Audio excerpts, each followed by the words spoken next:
Welcome back to Monitors Unboxed. Today I'm looking at the first 1440p 500Hz LCD gaming monitor to hit my desk, the Philips Evnia 27M2N 5500XD. Yes, I know, not a very good monitor name, right up there with the worst, but this is genuinely a very interesting monitor as it pushes LCD refresh rates to territories I haven't experienced before, and it raises some interesting questions. Can IPS LCD technology actually support this sort of refresh rate? So the 27M2N 5500XD is a classic 27-inch 2560 by 1440 IPS LCD monitor with relatively standard gaming specifications. There's adaptive sync variable refresh rate support, no real HDR capabilities as it lacks proper local dimming, and rated 1 millisecond grey-to-grey response times. The new feature here is the 500Hz refresh rate at 1440p, which can actually be pushed to 540Hz through an overclocking mode. But it doesn't stop there. This monitor also has dual mode support, which pushes the refresh rate up to a whopping 1000 Hz at a resolution of 1280 by 720. This makes it the highest refresh rate monitor I've ever tested, beating some of the latest 1440p dual mode W OLEDs. Those monitors also hit 540Hz at 1440p, but were limited to 720Hz in the 720p dual mode configuration. Despite OLEDs generally being much faster in response times, it's actually LCDs that reached the 1000Hz mark first. Now, Philips aren't lying about the capabilities of this product. It does hit 1000Hz in the 720p mode, and it does hit 540Hz in the 1440p mode with overclocking enabled. There's no trickery here. But going into this review, I wasn't really concerned about whether the LCD panel could technically update the image 1000 times a second. No, what I was actually concerned about is whether this panel's response time performance would be fast enough to properly support the refresh rate. You see, with LCDs, OLEDs, and all other sample and hold displays, you don't achieve great motion quality by simply having a high refresh rate. That's part of the equation for sure. Higher refresh rates mean the screen is updated more frequently, reducing certain types of blur, increasing smoothness, and reducing input delay. But fast response times are also a requirement. If the screen isn't able to respond and update the image fast enough, it won't be able to keep up with the refresh rate, leading to blur and artifacts like ghosting. The two factors, refresh rate and response times, go hand in hand.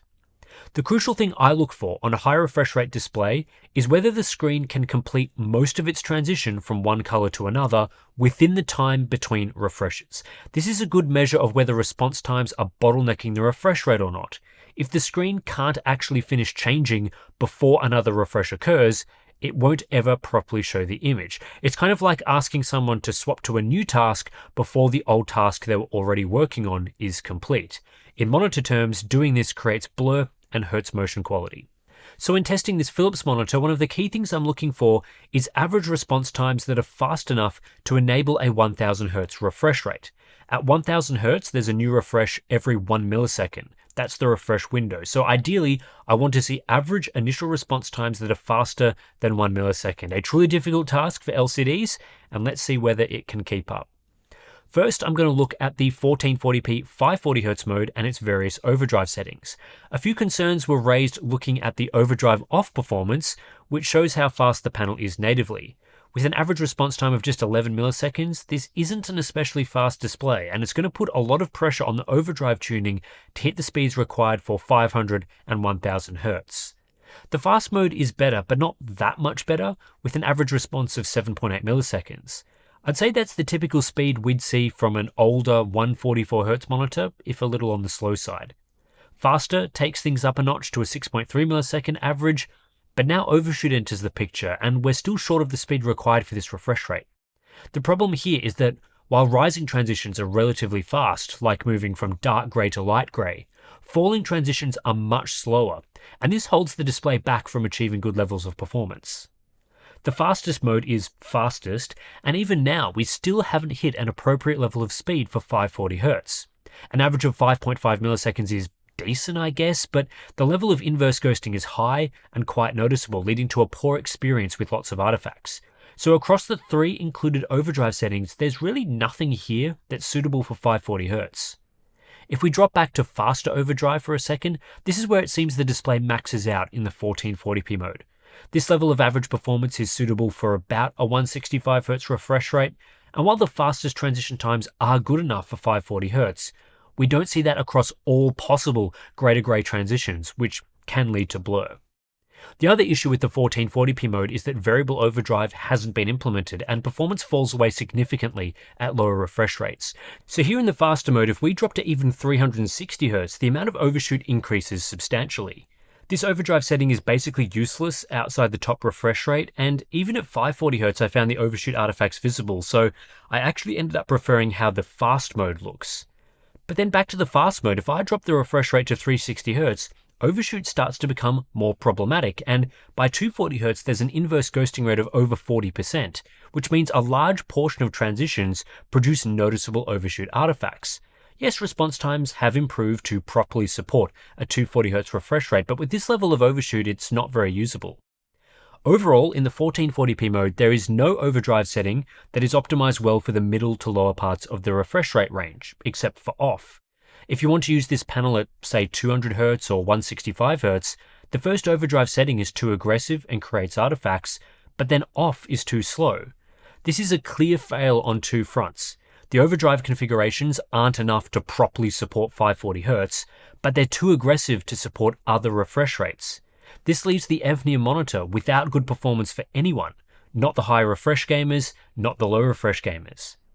And things don't improve in the 1000Hz 720p configuration. Overdrive tuning appears slightly different when enabling dual mode, but not by enough to change the fortunes of this monitor. Using the fast overdrive mode, we have an 8.7 millisecond average response, which is far too slow for 1000Hz. Faster, we move up to a 7.2 millisecond average, and then fastest, we're at 6.9 milliseconds with a bit of overshoot. This is miles off the sorts of speeds required for a true 1000Hz experience.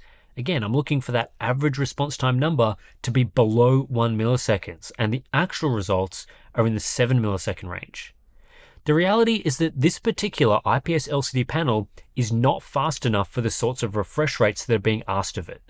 I don't really think this is a tuning issue. Philips might have been able to optimize things a bit better, and variable overdrive would have helped lower refresh rates, but getting an IPS LCD with a native 11 millisecond response time operating at 1 milliseconds is beyond the capabilities of overdrive tuning. This monitor needed a faster panel. It's that simple. As a reference point, last year I looked at the Gigabyte M27Q3, which is a 1440p 320Hz IPS LCD. It has a native 9.7 millisecond panel with a cumulative deviation result of 573. So with overdrive disabled, it's about 20% better than this Evnia panel. That Gigabyte monitor can support a 320Hz refresh rate, but not much more. It wouldn't be fast enough to support 540Hz and certainly not 1000Hz. Even the Asus PG27AQN, which is the fastest 1440p monitor I've tested, it has a 2.3 millisecond average response time at 360Hz with cumulative deviation of 215, and that's with overdrive enabled. So best case, it's over twice as fast as this Evnia monitor. Even that Asus monitor is only borderline fast enough for 500Hz, and certainly couldn't keep up with the requirements of 1000Hz. The panel used in the 27M2N 5500XD appears to be a regular IPS LCD that we'd normally see on a 1440p 165Hz-ish monitor, which has then been cranked up to 540Hz with the 1000Hz dual mode slapped on top. What this display actually needed is a brand new generation of IPS LCD technology that pushed response time speeds ahead of the previous fastest 1440p LCD. We're not getting that, and the result is a bad monitor. When we compare this display to others in terms of best grade-to-grade performance, it's pretty dire for the Evnia. Performance isn't a standout among the IPS LCD pack. In fact, results are bad, all things considered, not even matching some of the 300Hz displays I've tested previously. Cumulative deviation at the highest refresh rate is middle of the pack for IPS LCDs, pretty typical for what the technology can do today, except of course as a 540Hz monitor, it needed to beat the results of the PG27AQN to be in with a chance. Average results are even worse. For variable refresh gamers, the only viable setting is overdrive off, which is slow, as the other overdrive settings are optimized for the highest refresh rates. This means looking at average cumulative deviation, this Philips monitor is actually a worse option for general mid-refresh gaming than most other monitors with a lower refresh rate. It can't really do 540Hz, and it shouldn't be bought for lower refresh gaming either. If I haven't convinced you that motion performance on this monitor is not good, just with the response time numbers, let's take a look at some UFO shots, because after you see these, I think all doubts will disappear. This is the most brutal test for the Evnia. Here I've got the 540Hz and 1000Hz results in the Blurbuster's UFO test, with the speed set to the default 1920 pixels per second, up against 500Hz and 240Hz QD-OLED. Now 500Hz OLED is clearly better than 540Hz LCD. The level of blur and ghosting is significantly lower in the QD-OLED image, the UFO is much sharper, the text is more readable, it's pretty much a demolition. Even the 240Hz QD-OLED has better motion clarity, in my opinion. This comparison is not a complete win to OLED. For example, the black lines in the red body of the UFO are more visible in the 540Hz LCD result than the 240Hz QD-OLED, but otherwise the QD-OLED image is artifact-free, with none of those ugly ghost trails. The 1000Hz image, I mean, it's a better result than the 540Hz image, but it's still quite blurry with massive trailing artifacts behind the UFO. The text is a little more readable, the body of the UFO has a little bit more definition in some areas, so the Evnia's dual mode feature isn't completely useless. It does provide the best motion clarity this monitor has to offer, but I think 500Hz OLED is clearer, and with its artifact-free results, the overall image quality from OLED is miles ahead. So even though this LCD is able to offer double the refresh rate, response times hold it back to such a significant degree that I prefer the motion clarity the OLED delivers. Here are the results with the motion speed dialed back to 960 pixels per second. Again, the amount of ghosting is so significant that the 1000Hz result is worse than 500Hz QD-OLED, and in some areas worse than 240Hz QD-OLED as well. I'll now introduce some LCD comparisons with the Gigabyte M27Q3 and Asus PG27AQN that I was talking about earlier. The Gigabyte monitor has a lower refresh rate but faster response times, and in some respects that creates better motion clarity. There's a lot less trailing behind the UFO in the Gigabyte result, and while some aspects of the Evnia image are clearer, it's not exactly a huge win given the refresh rate of 1440p is 70% higher. The PG27AQN is a noticeable step up from the M27Q3 and really shows what the Evnia should be achieving at a minimum. The fact that it doesn't is down to the panel using inadequate IPS LCD tech, especially considering the PG27AQN is not a new product, having been released at the end of 2022. The good news is that input lag is low with a processing delay of just 0.2 milliseconds, and there's low refresh lag due to its high refresh rate. However, total lag, which includes the transition time, pales in comparison to similar OLED monitors. In fact, the total lag from a 240Hz QD-OLED is significantly better than the total lag from this 540Hz LCD, as OLEDs complete their transition almost instantly. However, what the processing plus refresh lag numbers are indicative of is that despite slow response times, the Evnia does feel faster and smoother to use than 240Hz monitors. It may not be a clear monitor with great motion clarity, but it is very fluid. The mouse whips around in desktop apps with great responsiveness, scrolling documents is super smooth, and when games are run at a high frame rate, there is little choppiness to the presentation. The 27M2N 5500 XT does support backlight strobing, but the results are blurry and rubbish. It's not even really worth looking at, but just in case you were wondering, no, this monitor is not magically made clearer through strobing. It needed much faster response times to prevent strobe crosstalk. If you can't tell by now, I don't think this is a very good monitor, so I'm not going to spend much time on other results.